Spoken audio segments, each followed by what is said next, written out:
கடாயை அடுப்பில் வச்சு எண்ணெயை 2 ஸ்பூனை ஊற்றி அதில் சோம்பு போட்டு சோம்பு நல்லா பொரிஞ்சதும் ஒரு பெரிய வெங்காயத்தை அறுத்து போட்டு கருவேப்பிலை ஒரு வரமிளகா எல்லாம் போட்டு நல்லா வணக்கி விட்டணும். கொஞ்சம் மஞ்சத்தூள் வதங்கினோடனே 1/4 ஸ்பூன் இஞ்சி பூண்டு பேஸ்ட்,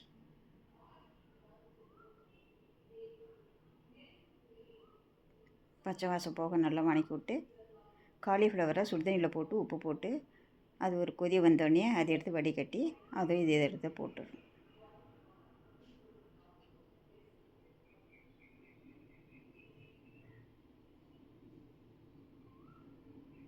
போட்டு எல்லாம் வணக்கி விட்டு தேவைக்கேற்ப உப்பு,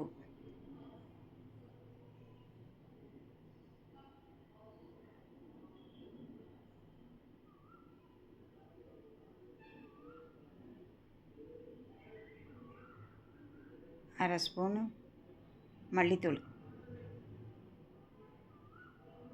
போட்டு ஒரு கிளாஸ் தண்ணி ஊற்றி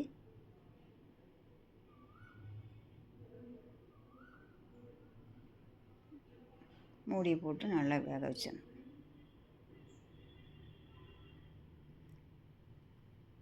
மிக்ஸி ஜாரில் தேங்காயும் மிளகும் போட்டு அதை அரைச்சி அதோட இதை போட்டு பிரட்டி விட்டு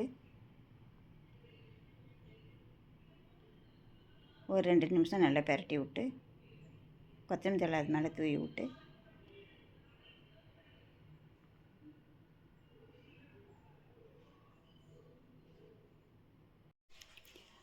காலிஃப்ளவர் மிளகு வறுவல் ரெடி.